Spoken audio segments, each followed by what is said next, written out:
جیسے ہی ہم فلیٹ میں پہنچے نور بے تحاشا نروس تھی۔ میرے دوست نے پورے فلیٹ کو واقعی کسی دلہن کی طرح سے سجایا تھا۔ ہر طرف خوبصورت پھول لگے ہوئے تھے اور جو ہمارا کمرہ تھا، اس کمرے کی شروعات سے پھولوں کا جو راستہ شروع کیا تھا وہ بیڈ تک پہنچ رہا تھا، اور بیڈ کے اوپر ایک بہت خوبصورت سا پھولوں کا ہارٹ بنا کر رکھا تھا۔ بس اگر کمرے میں کوئی تیار نہیں تھا تو وہ میری دلہن تھی، جو سادہ سے کاٹن کے لباس میں تھی۔ سب کچھ دیکھ کر اس کے چہرے کی ہوائیاں اڑی ہوئی تھیں اور میں مزہ کرکرا نہیں کرنا چاہتا تھا، اس لیے میں نے کہا کہ تم فریش ہو جاؤ، میں کھانے کو کچھ لے کر آتا ہوں۔ یہ کہہ کر میں کمرے سے باہر چلا گیا۔ مارکیٹ سے کھانے کے علاوہ میں اس کے لیے ایک بہت خوبصورت سی میکسی لے کر آیا تھا، وہ بھی سرخ رنگ کی۔ کھانا کھانے کے بعد میں نے وہ میکسی کا بیگ نور کو پکڑا دیا۔ میں نے کہا رات کو تیار ہو جانا۔ یہ سن کر وہ کچھ تذبذب سی ہوئی تھی۔ کہنے لگی میں ابھی ذہنی طور پر ایسے کسی رشتے کے لیے تیار نہیں ہوں۔ میں نے کہا جو تمہیں کہا ہے بس وہ کرو۔ یہ کہہ کر میں دوسرے کمرے میں جا کر بیٹھ گیا۔ میں نے اپنے دوست کو کال کی اور اسے کہا کہ اپنی بیوی کے ساتھ آ جائے۔ اس کی بیوی اچھا میک اپ کرنا جانتی تھی۔ میں نے کہا کہ بھابھی سے کہو میری بیوی کو ذرا اچھی سی دلہن بنا دے۔ کچھ دیر میں دونوں میاں بیوی ہمارے گھر پہنچ گئے تھے اور اس نے واقعی نور کو بہت خوبصورتی سے تیار کیا تھا۔ میں اپنے دوست کے ساتھ بات چیت میں لگا ہوا تھا۔ میری جاب سٹارٹ ہونے میں ابھی 1 ہفتہ باقی تھا۔ میں نے سوچا تھا کہ 1 ہفتہ دبئی میں ہی ہنی مون ٹرپ منا لوں گا۔ کافی دیر میرا دوست مجھے تنگ کرتا رہا، لیکن پھر وہ دونوں میاں بیوی کھانا کھانے کے بعد جا چکے تھے۔ نور نے رات کا کھانا کھانے سے بھی انکار کر دیا تھا، بس چپ چاپ کمرے میں بیٹھی تھی۔ جب میں کمرے میں گیا تو وہ گمسم ایک دیوار کو دیکھے جا رہی تھی۔ مجھے سمجھ نہیں آ رہا تھا کہ آخر اس لڑکی کے ساتھ مسئلہ کیا ہے۔ شادی جلدی ہوتی یا دیر سے ہوتی، ہونی تو میرے ساتھ ہی تھی۔ میں اس کے سامنے جا کر بیٹھ گیا۔ میں نہیں چاہتا تھا کہ آج کی رات کو مس کروں، اس لیے میں نے ہی بات کی ابتدا کی۔ میں نے کہا کہ شاید تمہیں میری کوئی بات بری لگ گئی ہے اور میں تم سے ایکسکیوز کرتا ہوں۔ I am so sorry. میں نہیں جانتا کہ تم کس مزاج کی ہو، شاید میری باتیں تمہیں بری لگی تھیں، لیکن اچھا ہے کہ تم وہ سب بھلا دو۔ میں چاہتا ہوں کہ ہم اپنی زندگی کی ابتدا بہت اچھے طریقے سے کریں۔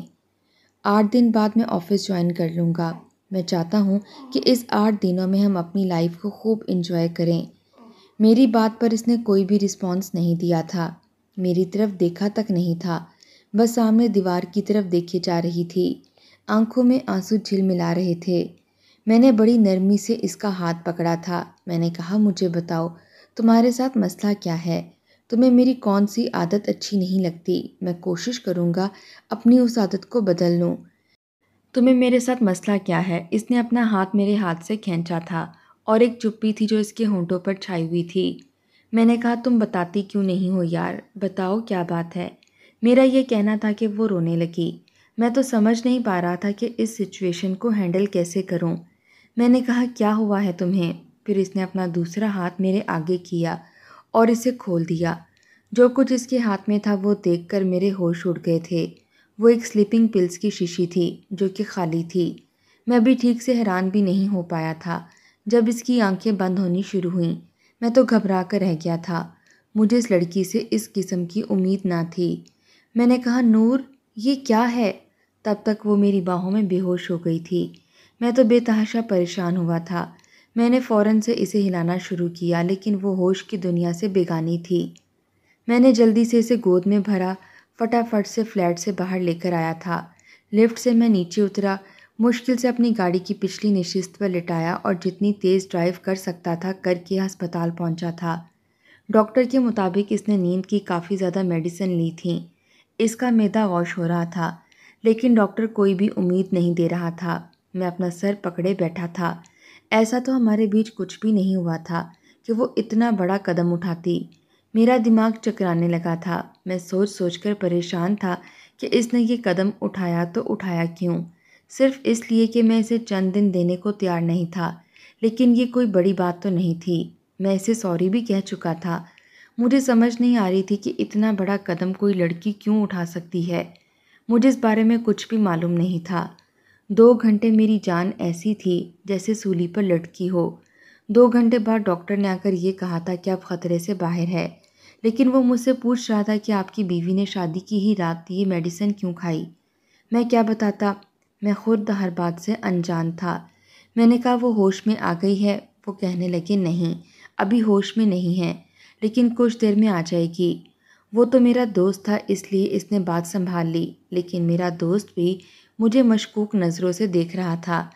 کہنے لگا کہ کیا بات ہے، کیا تمہارے بیوی کی مرضی نہیں تھی اس شادی میں؟ میں نے کہا مجھے کیا پتہ یار، میں کچھ نہیں جانتا۔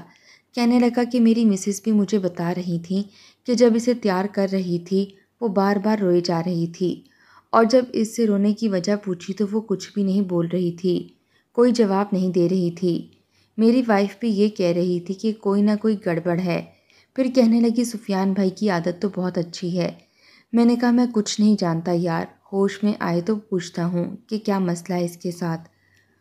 اس کو رات تک ہوش آ جائے گا۔ میں تقریباً 24 گھنٹے سے جاگ رہا تھا، اس لیے میری حالت خراب تھی۔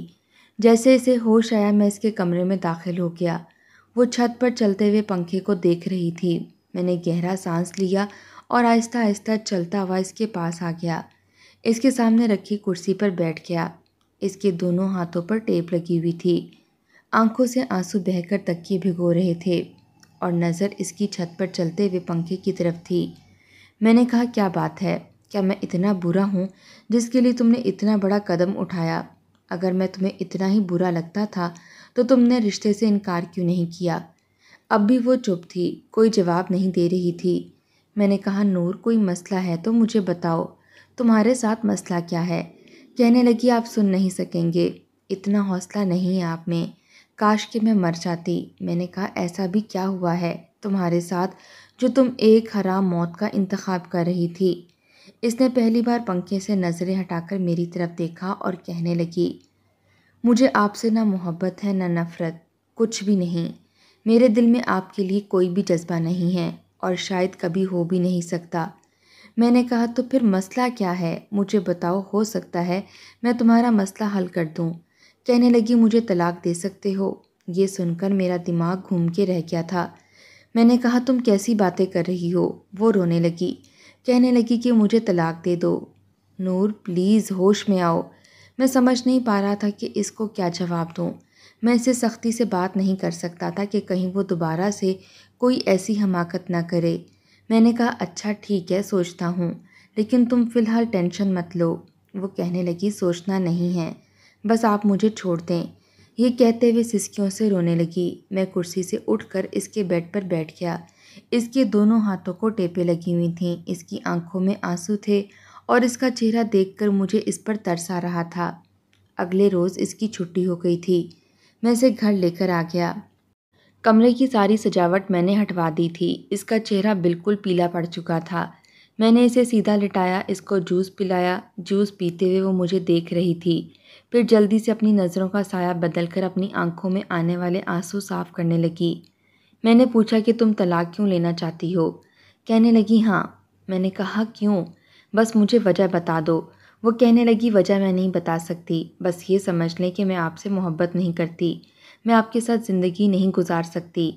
میں نے ایک گہری سانس لی۔ میں نے کہا کوئی اور پسند ہے تمہیں؟ تم کسی اور سے محبت کرتی ہو؟ میری بات پر اس کی آنکھوں سے ٹپ ٹپ آنسو بہنے لگے۔ میں سمجھ گیا کہ شاید وہ کسی اور سے محبت کرتی ہے۔ میں نے کہا ٹھیک ہے، آل رائٹ، تمہیں ٹینشن لینے کی ضرورت نہیں ہے، جو تم چاہتی ہو میں ویسا ہی کر دوں گا۔ تم رونا بند کرو اور اپنی صحت کا خیال رکھو۔ 8 دن بعد میں نے آفس جانا شروع کر دیا، لیکن دل میں ایک عجیب سا بوجھ آ کر بیٹھ گیا تھا۔ اگر وہ کسی اور کو پسند کرتی تھی تو میں نے تو منگنی کے بعد بھی کئی بار اسے فون پر بات کرنے کی کوشش کی۔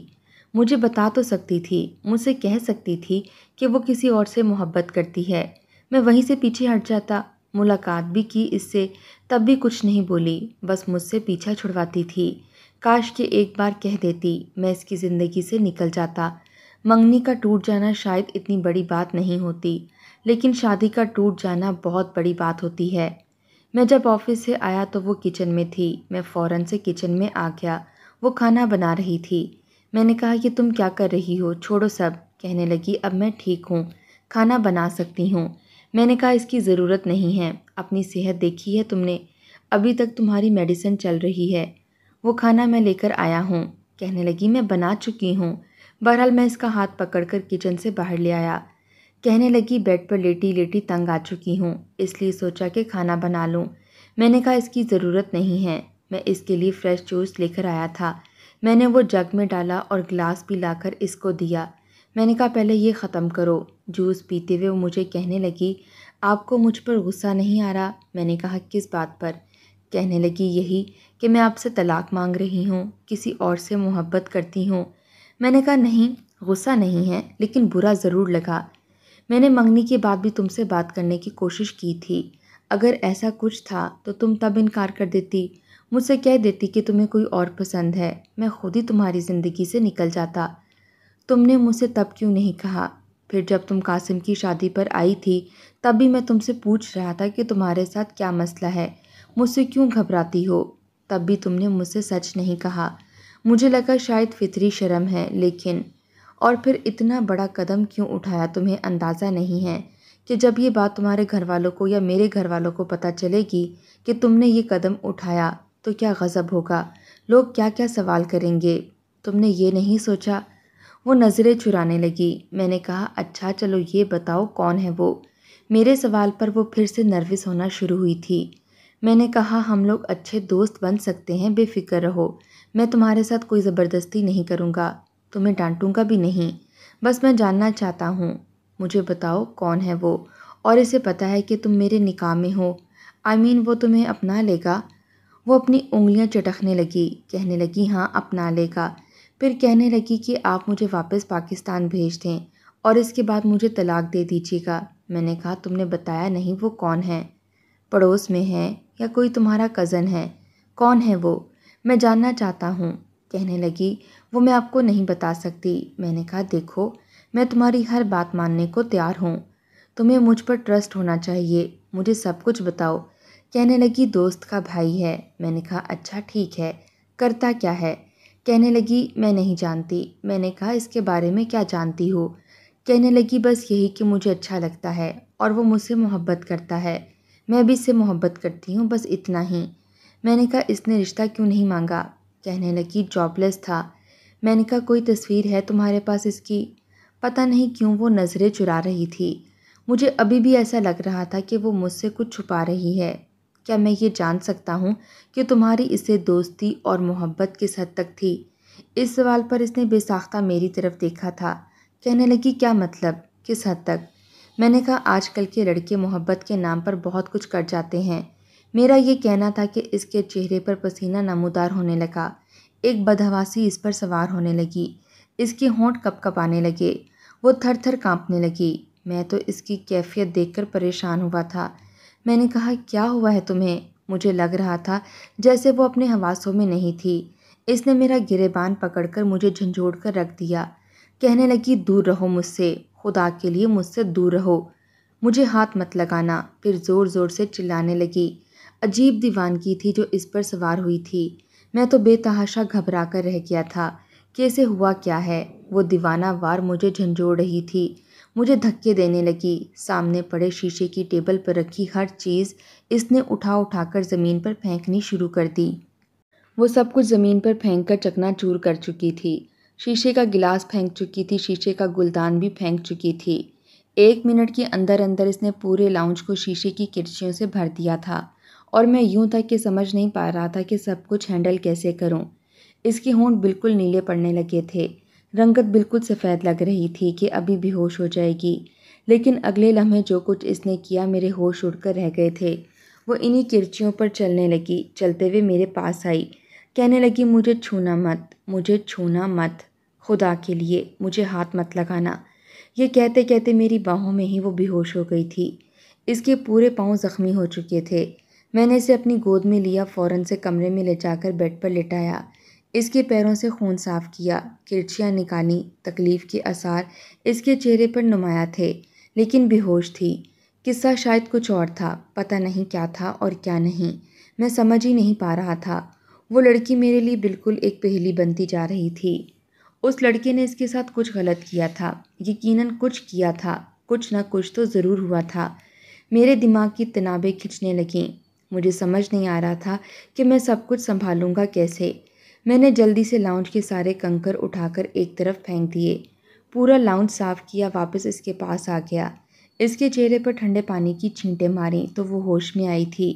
مجھے ٹکر ٹکر دیکھنے لگی، پھر کمرے کی طرف، پھر اپنے زخمی پیروں کی طرف۔ کہنے لگی میرے پاؤں کو کیا ہوا ہے؟ وہ تو یوں تھی کہ جیسے کچھ ہوا ہی نہ ہو، وہ سب کچھ بھول چکی تھی۔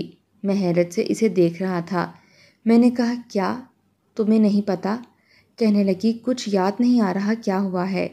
میرے پاؤں میں چوٹ کیسے لگ گئی؟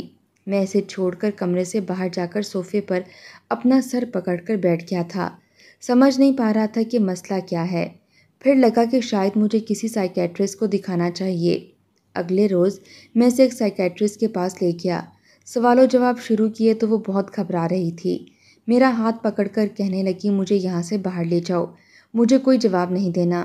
لیکن میں اسے ایک میڈیسن دے چکا تھا جس سے وہ آہستہ آہستہ غنودگی میں جا چکی تھی۔ پھر جو سوال وہ پوچھتا رہا، نور اس کا جواب دیتی رہی۔ جواب کیا تھا؟ ایک اذیت تھی جو میرے کانوں میں کسی شیشے کی طرح سے انڈیلی جا رہی تھی۔ میں سوچ بھی نہیں سکتا تھا کہ جو کچھ اس کے ساتھ ہوا تھا۔ سب کچھ جاننے کے بعد میں یوں بیٹھا تھا جیسے کہ میرے جسم میں جان نہیں رہی ہو۔ وہ ڈاکٹر میری شکل کی طرف دیکھنے لگا، پھر ایک گہری سانس لی۔ کہنے لگا کہ کیا آپ یہ سب جانتے تھے؟ میں نے کہا نہیں، مجھے ہر بات سے انجان رکھا گیا۔ وہ کہنے لگا اب آپ کا رد عمل کیا ہوگا؟ میں نے کہا میں خود بھی نہیں جانتا۔ کہنے لگا کہ ایسی لڑکیوں کے ساتھ زندگی گزارنا بہت مشکل ہوتا ہے، انہیں ایک نارمل لائف کی طرح لانا ایک بہت بڑی آزمائش بن جاتا ہے۔ میں چپ تھا، کوئی جواب نہیں دے پا رہا تھا۔ حیرت مجھے اس بات کی تھی کہ یہ بات سب نے مجھ سے چھپائی تھی، اور شاید اپنے آپ سے بھی۔ مجھے چاچا چچی پر بھی غصہ آنے لگا۔ اصل میں نور جب 9 سال کی تھی تو اکثر باہر کھیلنے چلی جاتی تھی۔ ان کے محلے میں ایک پرچون کی دکان تھی جو کہ دوپہر کو کھلی رہتی تھی۔ اکثر اس کی والدہ اسے وہاں سے سامان لینے کے لیے بھیج دیتی تھیں۔ وہاں ایک 18-19 سال کا لڑکا دکان پر بیٹھ جاتا تھا جو کہ اکثر نور کو مفت کی چاکلیٹس دے دیتا تھا۔ وہ چھوٹی تھی اس لیے بڑی خوش ہو جاتی تھی اور کہتا تھا کہ جب بھی تم نے کوئی سامان لینا ہو میری دکان پر آنا۔ پہل تو وہ یہی عنایت اس پر کرتا رہتا۔ نور سے اس نے اچھی دوستی لگا لی تھی اور وہ بھی اس دکاندار سے ٹافیوں کی لالچ میں دکان کے اندر بیٹھ جاتی تھی۔ اب وہ کہتا تھا کہ جب تک چاکلیٹس کھا رہی ہو دکان پر بیٹھی رہو، مجھ سے باتیں کرتی رہو۔ نور اس سے باتیں کرتی رہتی، لیکن برا نور کو اس وقت لگا جب اس نوجوان نے اسے اپنی گود میں بٹھانا شروع کر دیا۔ اسے گود میں بٹھا کر اس کے ساتھ نازیبا حرکتیں شروع کر دیں۔ وہ بچی تھی اس لیے گھبرا جاتی تھی، بار بار گود سے اترنے کی ضد کرتی، اور وہ کہتا کہ میں تمہیں چپس دوں گا، چاکلیٹس دوں گا، چیزوں کی لالچ دینے لگا۔ کہنے لگا کہ تم میرے بارے میں کسی کو کچھ مت بتانا، میں نے ایک کالا بلّا پال رکھا ہے، جو بھی میری بات اپنی امی کو جا کر بتاتا ہے وہ کالا بلّا رات کو آ کر اس لڑکی کو کھا جاتا ہے۔ نور اس کی بات سن کر ڈر گئی تھی، اس لیے اپنی والدہ سے کچھ نہیں کہتی تھی۔ جب گرمیوں کی دوپہریں شروع ہوئیں، گلیاں اور سڑکیں سنسان ہونے لگیں۔